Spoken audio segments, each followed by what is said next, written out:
AI is not going to replace project managers, but project managers that use AI will replace those that refuse to take advantage of it.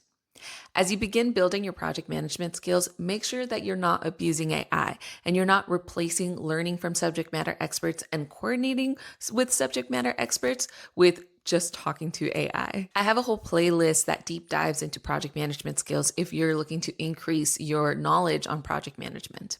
I'll link it down below for you. AI is an extremely powerful tool, and it should be used to its full potential in project management. As a new BPM, it'll help you be resourceful. It'll help you understand projects as a whole and figure out a lot of the questions that you have, but it'll also help you understand the questions that you need to ask your subject matter experts. As an experienced project manager, I've already started to see a lot of the project management tools like schedule makers starting to have AI components that are making things a lot more efficient. So, how do I use AI as a project manager? In terms of project management, it's helped me so much with the initial brainstorming aspect of my job.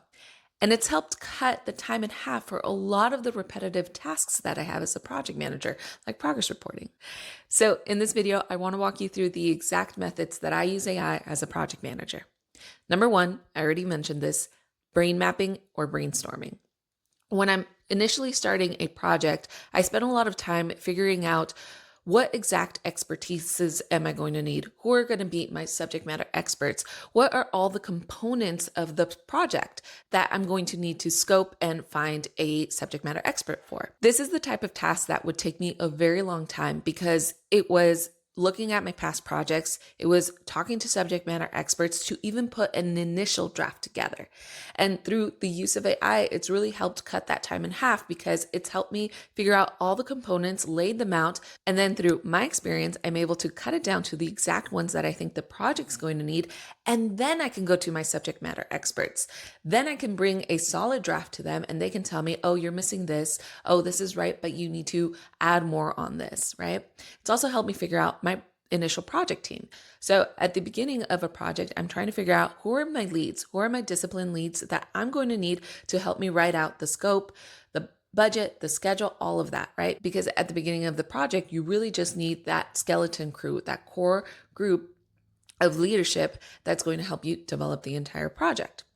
AI helps me kind of brain map the type of disciplines that I'm going to need and the subject matter expertise that I'm going to need so that I can figure out, okay, what is the skeleton crew that I'm going to need to put this project together?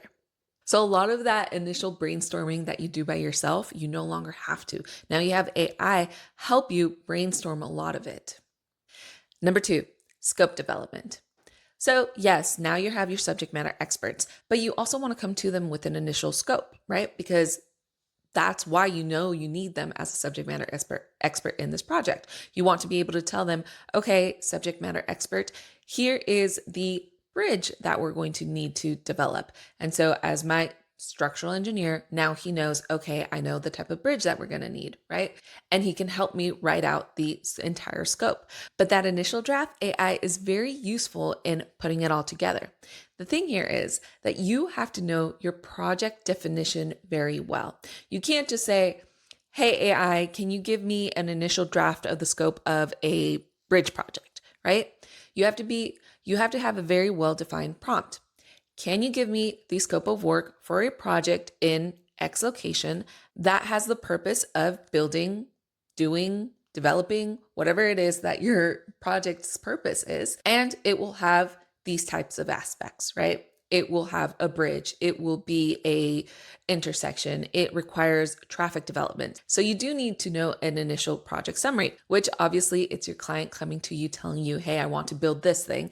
Now it's your turn to tell me what are the actual components in the scope that's going to get me to that purpose, right? So you do have to have a solid definition that you can put into AI so that they can figure out what are the components of the scope of work. I think of it as when I was an engineer and I was modeling things, garbage in, garbage out. So if I'm talking to AI, usually it's Copilot or ChatGPT, I want to make sure that the prompts that I'm using are very clear, very well defined, and I want to make sure that AI understands that they're talking to an engineer, a subject matter expert, so that it understands the type of language that it's going to use, the formatting, the quality, the type of resources it should be using to develop that scope of work. It's also similar to when I have, let's say, a deputy project manager that is inexperienced and this is the first time developing a scope of work. If I'm not laying out for this junior deputy project manager exactly what I'm expecting out of scope of work, they're not going to be able to develop an initial draft for me. Same thing with AI. I always think of AI as a junior engineer, deputy project manager, so that I know that what I'm getting from them is going to be that initial draft. Once I get that initial draft, I obviously go back to my example successful scope of works from previous projects. I hopefully made sure that I gave AI a format that I wanted to follow. So hopefully it's following it. And I make sure that it makes sense, that it's not making anything up, that I'm sitting there and spending time reading line by line, not just taking what it gives me to heart, right? But at least it gave me that initial draft that has cut all of that brainstorming that I needed to do, all of that research that I needed to do, all of that looking through example formatting, and it's done it for me. So it's made it way more efficient.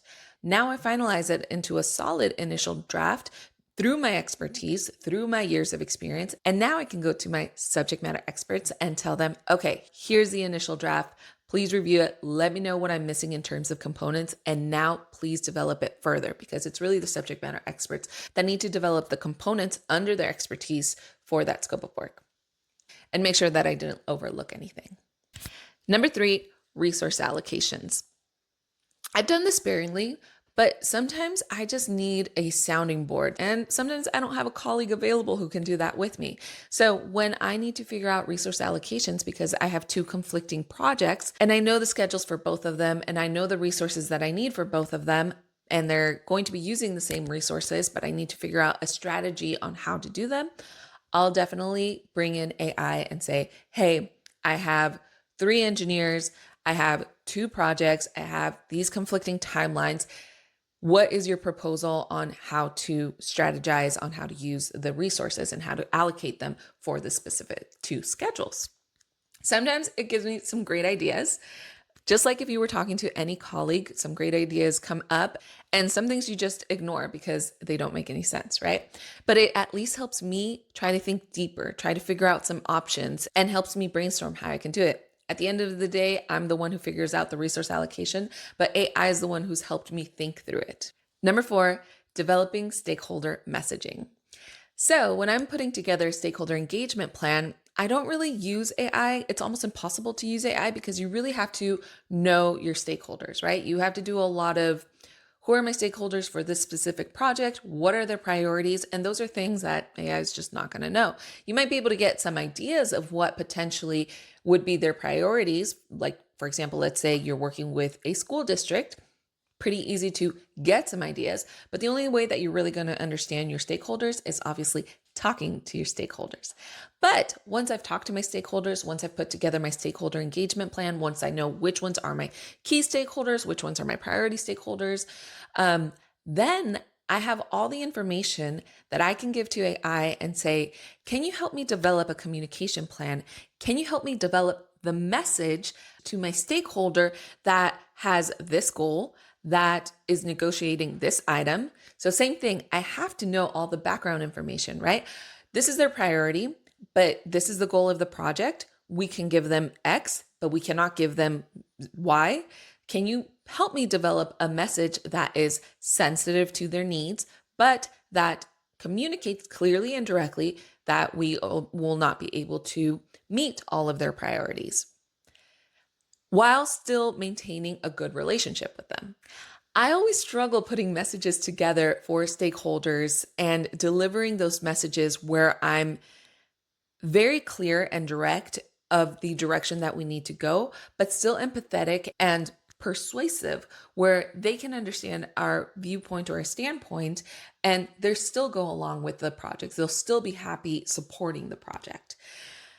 AI has helped me so much. This is probably one of the best things that I use AI for, is being able to figure out how to message something, how to communicate something when I'm telling it that I want to be empathetic, but I want to be direct. And obviously it doesn't get it right 100% of the time. I make sure that I read it through and that it is saying what I want it to say. It is delivering the message that I want it to deliver, but it gets me 80% of the way there. If you want to learn more on stakeholder management, I did do a whole video on strategy and planning for stakeholders. So I'll make sure that that link is available for you guys. Next one, timelines. Sometimes as a project manager, I'm speaking to very high level leadership, right? And so I need to understand my audience. So showing them a project schedule that is a Gantt chart that no one can read, that really only the scheduler understands, is unhelpful.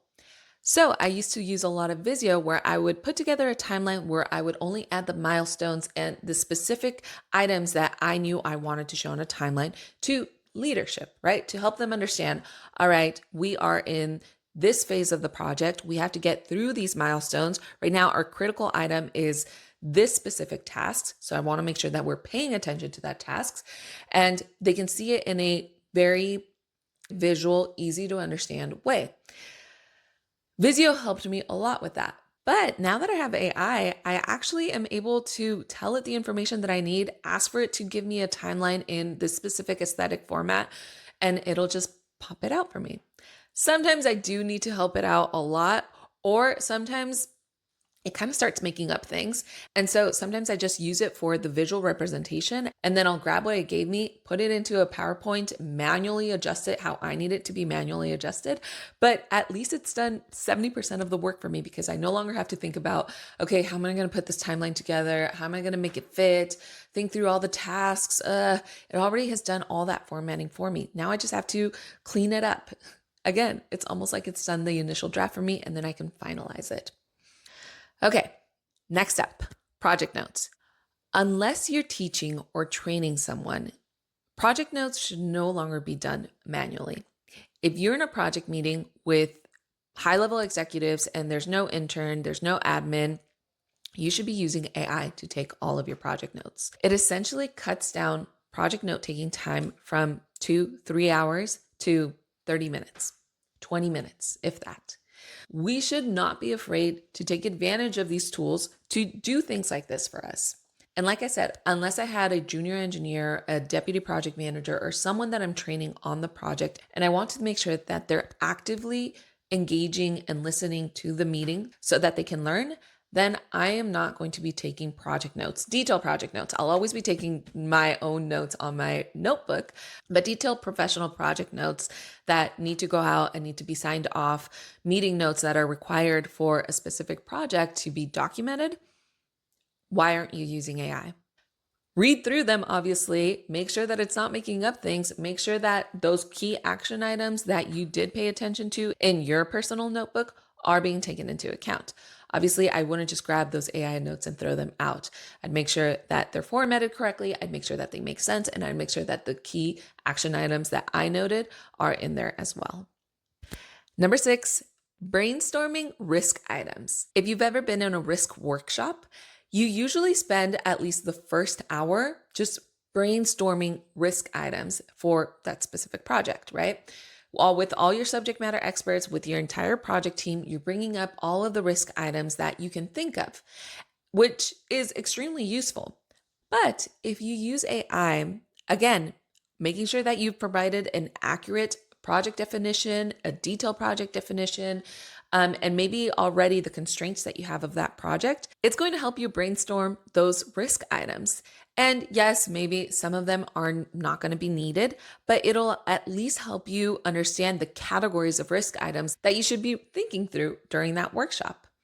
So sometimes, for example, if I'm asking for risk items, give me a list of risk items for this specific project with this definition, with this purpose, and these constraints. That's usually what I ask it. Then I'll get a ton of lists, and a third of it don't make any sense, but a lot of it are the key risk items that I know my team is going to bring up.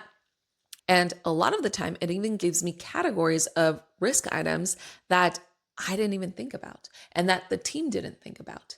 So I always like coming to a workshop, a risk item workshop, already having brainstormed with AI those risk items, because even if we're not using the AI risk items first, which if I had a smaller project, I'd probably start with those.